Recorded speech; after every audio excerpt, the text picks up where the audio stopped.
Good afternoon and welcome to this special Island Stat Sports Talk. I'm your host, Earl Baston, and with me, Dandytown Hornets, Mr. DeVar Boyles, who has an announcement. Mr. Boyles, it's over to you. Thank you. For immediate release, the executive and management of Western Stars Sports Club Dandytown are pleased with both the selection and the hiring of Mr. Kyle Lightbourne of our senior men's coach. After completing a robust interviewing process, Kyle was the most outstanding choice for us, the club. Kyle has returned to coach local football here in Bermuda. He's refreshed, excited, and well on his way to implement new ideas. Kyle, with his insight and passion, will be successful to help us to drive new standards in and around our senior men's team. We view Kyle's signing as a key asset in enhancing our overall technical structure. With Kyle, we've noticed that he's really demonstrated his commitment.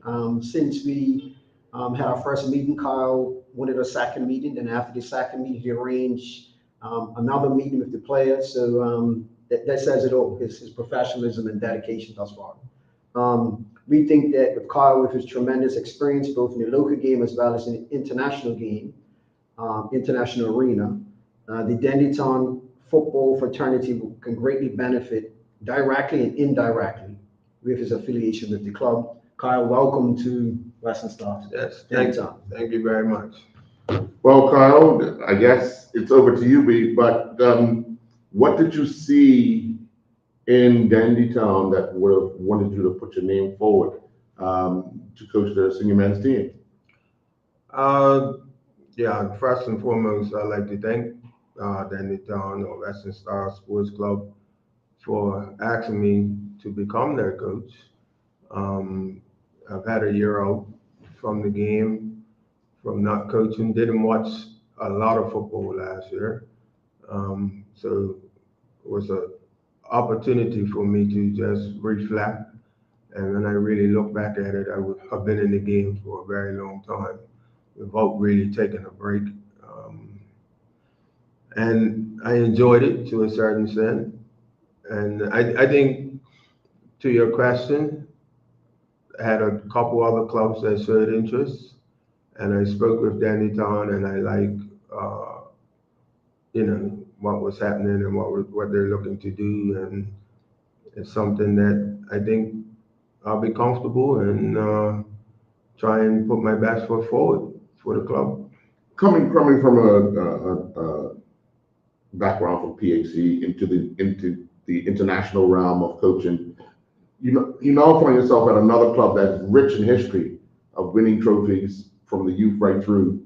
How do you think you can inject some new life into the Dandytown team to see, where they can go? I mean, I looked around last year at the team, and you analyze a lot of things. They had a mixture. They had a wealth of experience, but aged, and then you had some young people who were quite skillful, but it didn't quite match. So how do you think you actually will be able to gel those two things together? Yeah, for whatever reason, it didn't happen for the team last year.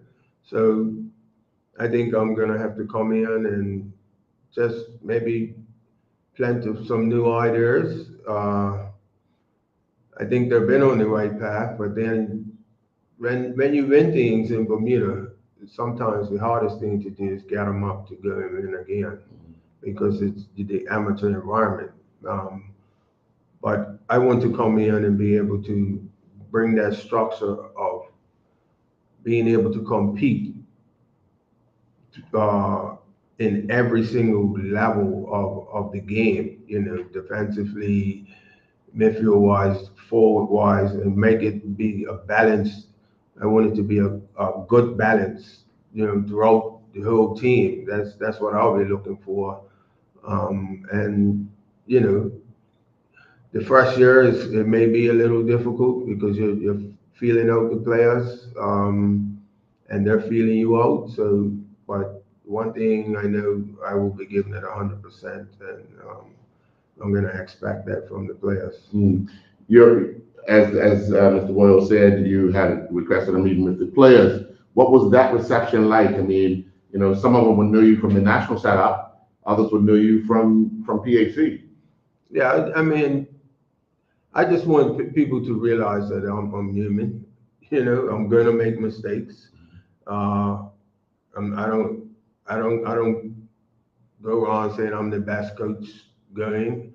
I just feel that I know my capabilities and I know how to get my ideas over to players. And first and foremost, I want players that want to play for Dannytown.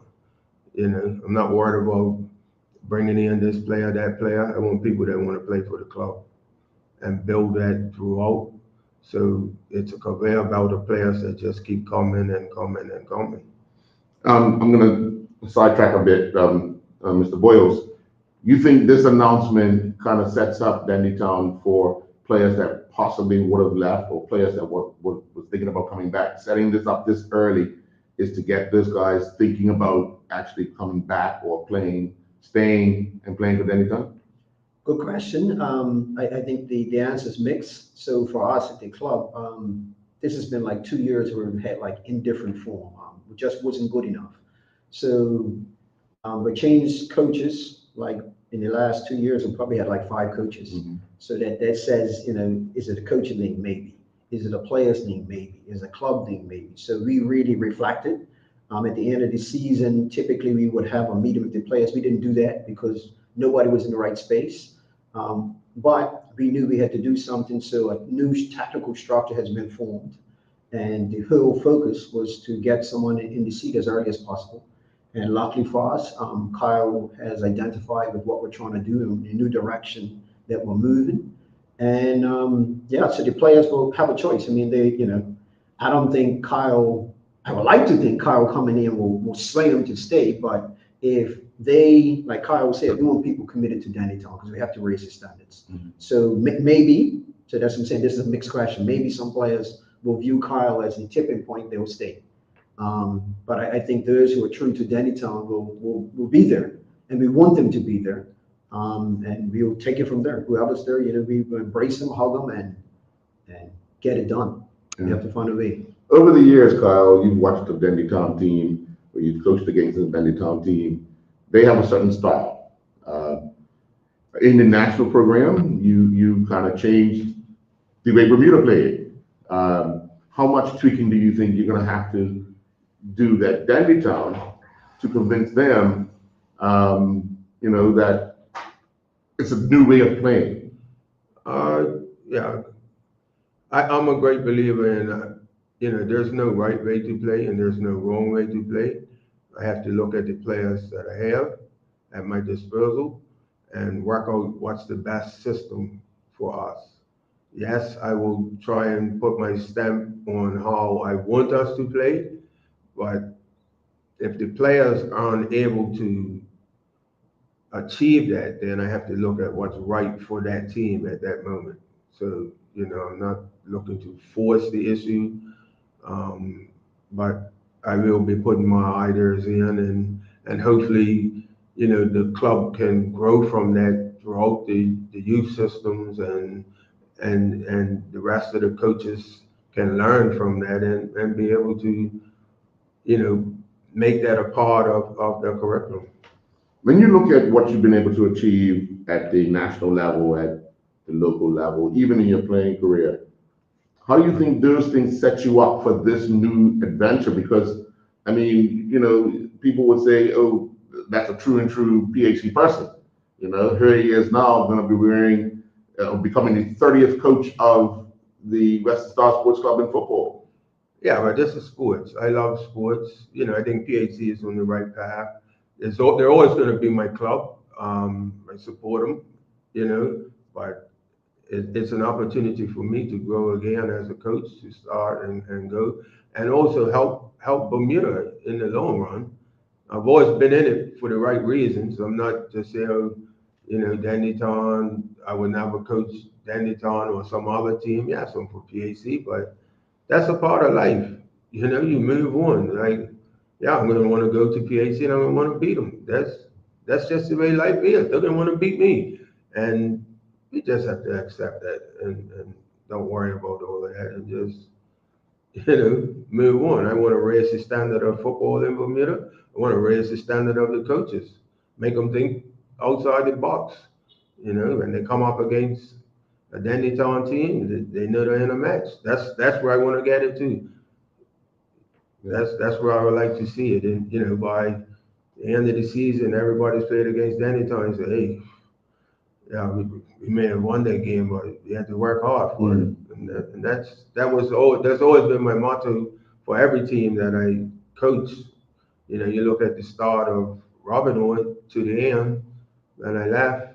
My first year at Robinhood, we got relegated, and he had 11 players to really work with for the whole season. We went down by 1 point. So we came back up the following year, and then we finished fourth, second, first, and something like that. So it's just you have to build, you have to put things in place, and yeah, we know Dannytown's a team that's used to winning, so they know what winning's like, but just can we raise the bar? Yeah. Talk about coaching staff, because obviously no one person can do it all themselves. So who are some of the people you're hoping to draft into your setup to help you move Dandytown forward?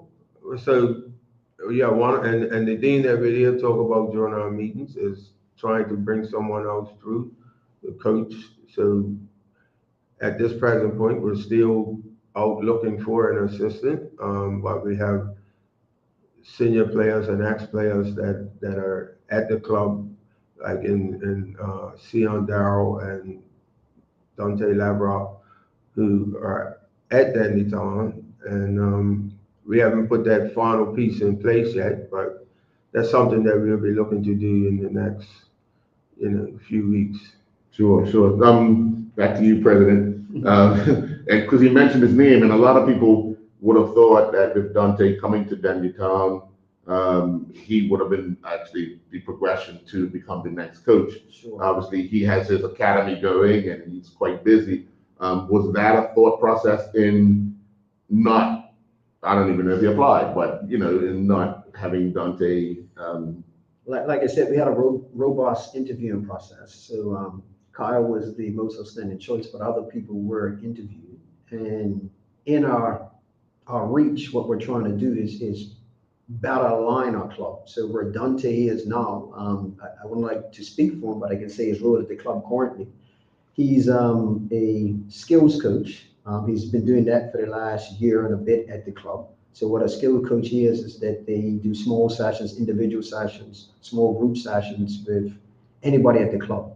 So this year that will be ramped up a little bit. Dante is currently signed to coach the under-23s at the club this summer.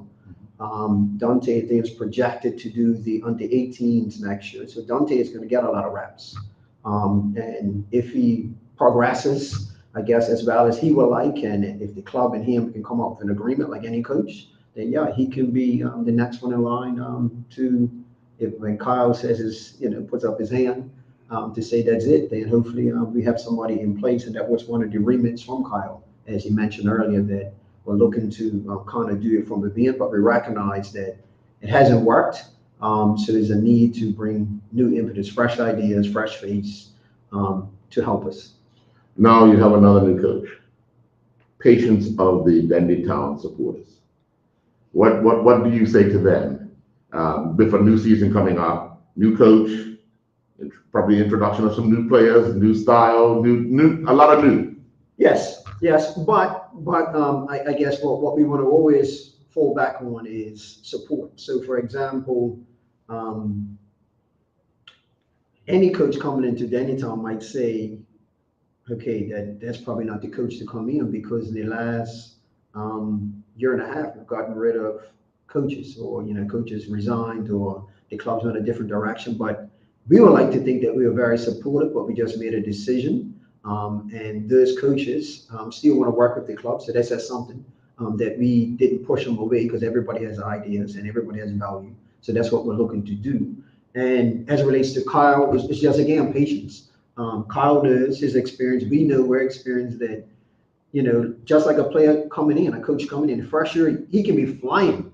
then next year is indifferent, or the first year is awful, then the second year is indifferent. So it's all about time, and we have to make sure that we give Kyle the right support, whether it's winning or losing, to implement the ideas and to grow the club. Yeah. So Kyle will get an opportunity with time, and hopefully the arrangement between the support staff around Kyle is appropriate, so Kyle can do his best work. Yeah. Carl, let me ask you, first of all, I want you to give a message to the Dendytown players and then to the Dendytown fans of what they can expect from Kyle Lightfoot. Firstly, for the players, an honest coach, someone that's, I'm going to have your back. I just want players to be honest. And this is an amateur environment, but we want to make it as professional and as enjoyable as possible for the players to, let's have the dialogue. If you have to work, put your hand up and say you have to work. It's time for training. You dig in and you train. You come training. I have to come as a coach prepared, so you come to train and prepared to train. And I spoke with the players, and when we have more talks and we have to all be on the right page, and that's the first and foremost thing that I would like to be doing with the players. Get everybody on the same page. I think I'm a coach that I could dislike you, but I'll still play you. You know what I mean? Yeah. And I think that's one of my strengths as a person. So yeah, that's for the players. But I haven't mentioned to the president yet, but this is something that I want to do. I want to have a forum with the fans. Bring them together, bring the club together, let them know my goals and aspirations for the club, and we could all do it together. This is something that I won't be afraid to be with the fans. Some fans may be surprised. What he did here, this and the other, and then there will be others that will be happy. That's just the way sports is, and the results change people's minds in a good way or in a bad way. That's just the way the game goes. And the president knows, when I'm looking to start preseason and the way we want to structure it. So yeah, we're gonna have a right go at it and see where we fall. Yeah. Before we go, I gotta ask, President, when can we see the Dendytown Hornets back at home at St. John's Wood? Well, I don't know if that was a carrot for Kyle, but certainly we are very ambitious with that green top. So something just happened today, and the executives will probably slam me. So I wouldn't say, but it's very positive. We're hoping that the earliest next year this time we should be able to use the green top. So maybe some games like next summer for the under 23s. Maybe we'll open the field with incoming team. Ideally, we're trying to do it in and around the senior man's team. So hopefully we have a competitive senior man's team, and we also once we do it, we're going to open it up to other clubs. I think we have to make all clubs in Bermuda have to make senior football sexy, because we make youth football. Kappa just happened, and all the kids want to do that. But senior football, most clubs don't enter the CONCACAF. So domestically, how does a coach get to the national level? How does a player get to the national level? Let's say they can't. So clubs have to provide opportunities by bringing teams in, so coaches can grow and players can grow. So hopefully we're in a position with a green top to do that. And we're hoping that that's next year, this month, May. Okay. So a year from today. Okay. All right. Well, it's all down to the signing of an agreement between the Western Star Sports Club and Mr. Kyle Lightfoot to become the 30th head coach of the Dendytown Hornets. So you notice the props, yes. So Yeah. Kyle is the 30th coach of Western Stars, Dendytown. So we put it in front, he'll sign.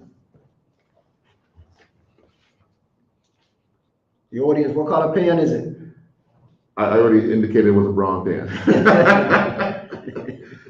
Well, with that, we say thank you very much. Congratulations to the Western Star Sports Club for hiring Kyle Lightbourne. And Kyle, good luck. You know these jobs are not easy.